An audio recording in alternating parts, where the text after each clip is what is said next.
बुद्धं शरणं गच्छामि धर्मं शरणं गच्छामि संघं शरणं गच्छामि बुद्धं शरणं गच्छामि धर्मं शरणं गच्छामि संघं शरणं गच्छामि बुद्धं शरणं गच्छामि धर्मं शरणं गच्छामि संघं शरणं गच्छामि।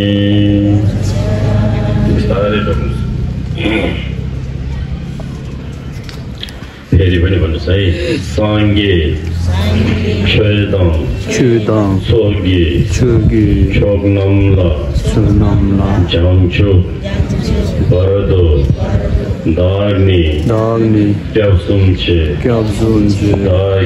दागे जिन्सो गेबे सोइनम्गे ढोला पेन्चर साङ्गे डुबरशो ढोला पेन्चर साङ्गे डुबरशो ढोला पेन्चर साङ्गे डुबरशो।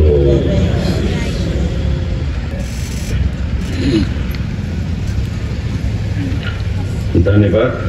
यो फेरि पनि त्रिदिवसीय यो बृहत धार्मिक प्रवचन शान्ति महायज्ञको आज दोस्रो दिन एकदम शान्तपूर्वकमा रहेर धर्म श्रवण गर्नको लागि म अनुरोध गर्न चाहन्छु। बुद्धं शरणं गच्छामि धम्मं शरणं गच्छामि संघं शरणं गच्छामि। जो मैले यसको व्याख्या गरिसकेको छु तपाईहरुलाई, त्यसकारणले यसलाई संक्षिप्त त्रिरत्न बन्धन भनिन्छ। तपाई बौद्ध मार्गी भएपछि अरु ठुलठुलो शास्त्र सूत्रहरू पढ्न नजाने पनि कमसेकम बिहान बेलुका बुद्धको प्रतिमा मूर्ति गुम्बा बिहारमा गएर यति मात्रै आफ्नो घरको छेउछाउमा यति मात्रै पढेर 3 चोटी ढोक बन्धन गरेर धूपबत्ती चढाए भने यतिले पनि तपाई बौद्ध मार्गी भन्ने अर्थ राख्छ है। तपाई लामो पढ्ने नआउनेलाई चाहिँ त्यो बुद्धम शरणम भन्ने पढे पनि हुन्छ है, के फरक पर्दैन, अर्थ फरक छैन, शब्द मात्रै फरक। र हामीले फेरि लामाको छेउमा पढ्यो साङ्गे छेदं सोगे छोक्नम्ला झम्चुक बर्दो दाङ्ने क्याप्सुम्चे दागी जिन्सो गेपे सोइनम गे ढोला फेरि सङ्गे डुबरशो भनेर पढ्यो। यो चाहिँ के भनेको त भन्दा चाहिँ साङ्गे भनेको चाहिँ को हो त भन्दा साङ्गे भनेको बुद्ध भनेको है। साङ्गे छेइ भनेको चाहिँ के हो त भन्दा छेइ भनेको धर्म भनेको बुद्ध धर्म। छोक भनेको चाहिँ के हो त भन्दा छोको भनेको समूह भनेको सङ्घ भनेको, त्यसलाई साङ्गे छेइ छोक भन्छ। त्यसलाई साङ्गे छेदं सोगे छोक्नम्ला भनेको चाहिँ बुद्ध धर्म र त्यो सङ्घ उत्तम गणलाई भनेको। साङ्गे छेदं सोगे छोक्नम्ला झङछुक बर्दो दाग्ने क्याप्सुम्चे भनेको चाहिँ झङछुक भनेको चाहिँ यो दुईटा शब्द, झ्याङ भनेको शोधन गर्नु, छुक भनेको सञ्चय गर्नु, यसलाई झङछुक भन्छ। यसको नेपालीमा के भन्यो त भन्दा चाहिँ बोधिसत्व भनेको झङछुक भनेको। झङछुक भर्दो भनेको चाहिँ सम्म भन्ने अर्थ लाग्छ। जबसम्म मैले बोधिसत्व अथवा बुद्धत्व प्राप्त गर्न सक्दैन तबसम्म चाहिँ म के गर्छु त भन्दा चाहिँ झङछुक भर्दो दाग्नी क्याप्सुम्चे म ताक भनेको चाहिँ म फलाना, म पेमा डोलमा कर्म निमा दावा जो हुन सक्छ।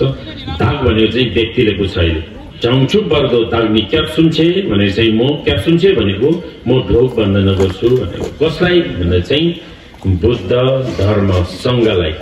म जबसम्म म बुद्धता प्राप्त गर्दिन तबसम्म चाहिँ म बुद्ध धर्म संघको म सदा सर्वदा म बन्धन ठोक बन्धन गरिराख्नेछु, म शरणमा परिराख्नेछु भनेको। यसलाई चाहिँ के भने त भन्दा यो चाहिँ यसलाई चाहिँ क्याप्टो भन्छ, शरण गमन भन्छ। यो शब्द चाहिँ लामा गुरुहरूले तपाईको नौरनदेखि लिएर घेवा संस्कारसम्म यो शब्द नपढिकन कुनै पनि कार्यको सुरुवात हुँदैन है। लामा गुरुहरूले पूजा गर्दा जहिले पनि पढेको हुन्छ यो शब्द, तपाईलाई थाहा हुँदैन त्यति। तर यो अहिले जुन मैले पढेँ नि सङ्गीत तपाईँ हामी सँगै पढ्यो नि, त्यो शब्द पढेर नै सुरुवात हुन्छ हाम्रो हरेक जन्मको नौरनदेखि लिएर मृत्यु संस्कार घेवा सबै यो शब्द पढिसकेपछि मात्रै अनि लामाले अनि अन्य पूजाहरू सुरुवात गर्छ। त्यसलाई चाहिँ क्याप्टो भन्छ है। क्याप्सुन छे भन्ने समय क्याप्टो दागी जिन्सो के सोइनङ्गे भनेको मैले जीवनमा गरेको जति पनि झिम्ब छुल्टिम सोइब चुन्टी सम्देन भन्छ। झिम्ब भनेको दाना पारमिता, छुल्टिम भनेको शिला पारमिता, सोइब भनेको शान्ति पारमिता, चुन्टी भनेको वीर्य पारमिता, सम्देन भनेको चाहिँ ध्यान पारमिता, सेरा भनेको प्रज्ञा पारमिता। यो जति पनि छ त्यो पारमिता 10 पारमिताहरू छ।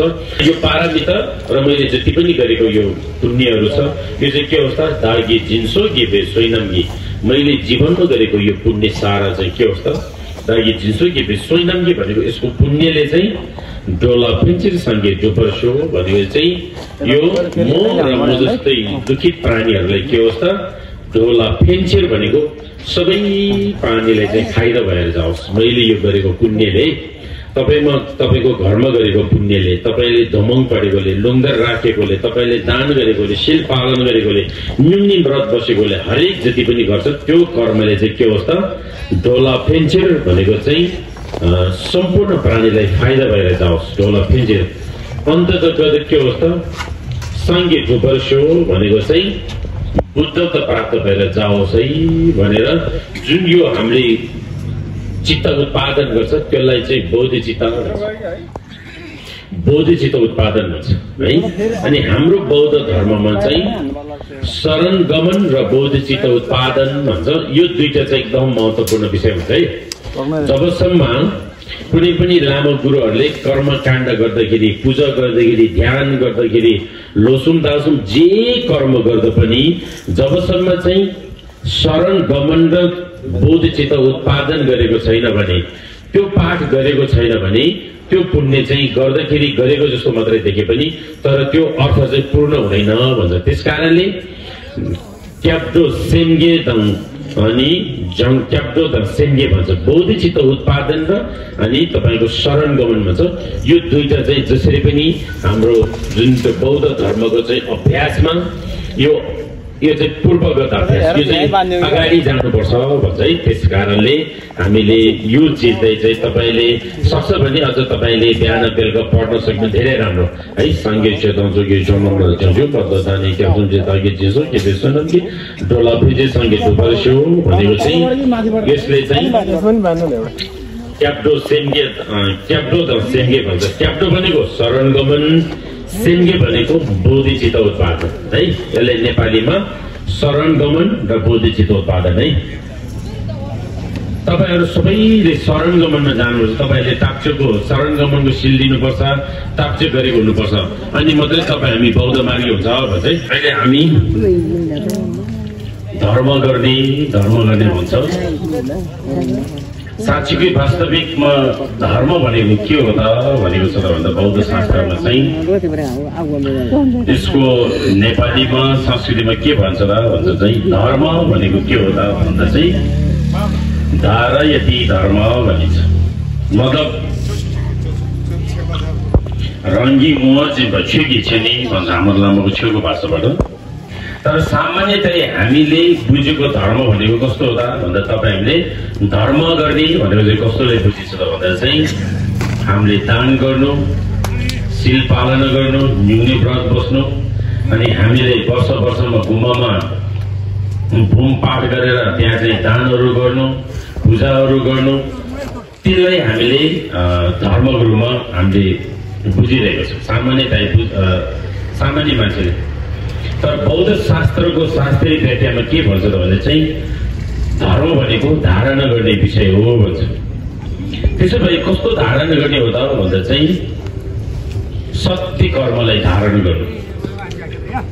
सत्य कर्म कसैको अभाव, कसैको नराम्रो, कसैलाई हिंसा नपुग्ने त्यस्तो खालको कर्म, को जात, को वर्ण, को समुदाय, को के भन्ने त्यस्तो खालको चाहिँ विषय नभएको, सबैले एकै नासले फाइदा मात्रै पुग्ने, सबैको मुक्ति मात्रै हुने, सबैले राम्रो मात्रै हुने त्यस्तो कर्मको धारण गर्नुले नै धर्म हो भनिरहेको खास यहाँ। त्यस कारणले धारा यति धर्म भन्छ संस्कृतिमा।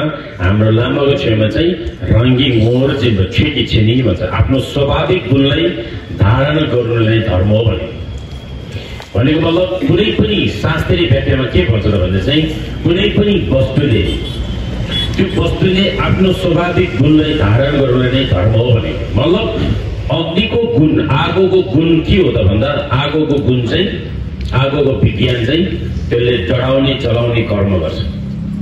आगो काम के हो? त्यसले डढाउने चलाउने काम गर्छ। त्यसकारणले आगोको धर्म के हो त भन्दा डढाउने चलाउने। छासी सेप भन्छ हाम्रो लामो छेउ।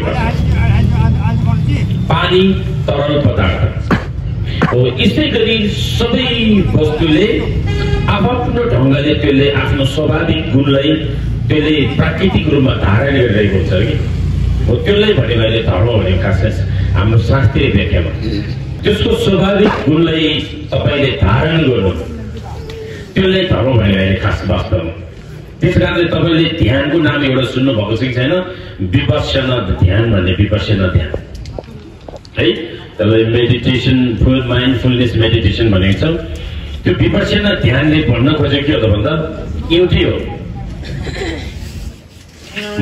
कुनै पनि वस्तुले आफ्नो स्वाभाविक गुणलाई, विशेषतालाई धारण गर्नलाई नै त्यो विपश्यना हो भन्छ, त्यसलाई धर्म हो भन्छ। त्यस कारणले चाहिँ अहिले हामीले धर्म गर्नु भनेको के हो त भन्दा चाहिँ आफ्नो शास्त्र, आफ्नो स्वाभाविक गुणलाई धारण गर्नुलाई भनेको है। त्यस कारणले चाहिँ अहिले हामीले धर्म गर्नु भनेको चाहिँ व्यावहारिक पक्षले कस्तो हो भन्दा चाहिँ धर्म गर्ने भनेको चाहिँ हामीले दान गर्नु, शील पालना गर्नु, हामीले चाहिँ समय समयमा चाहिँ धर्म अभ्यासहरू गर्नु, यसले हामीले बुझ्छ भने। तर शास्त्रीय व्याख्यामा चाहिँ धर्म भनेको कुनै पनि वस्तुले आफ्नो स्वाभाविक गुणलाई त्यसलाई ग्रहण गर्नु, त्यसलाई धारण गर्नु, त्यसलाई नै धर्म हो भनेको। त्यस कारणले हामीले धर्म गर्छु भनेपछि के हुनु पर्यो त?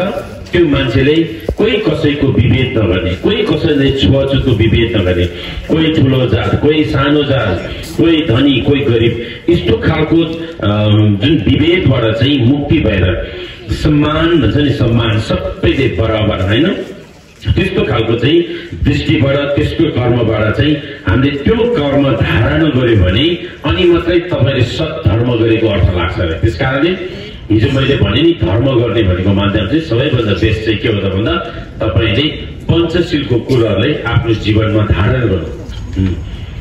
धारण गर्नु भनेको चाहिँ तपाईँले त्यसलाई ग्रहण गर्नु भनेको।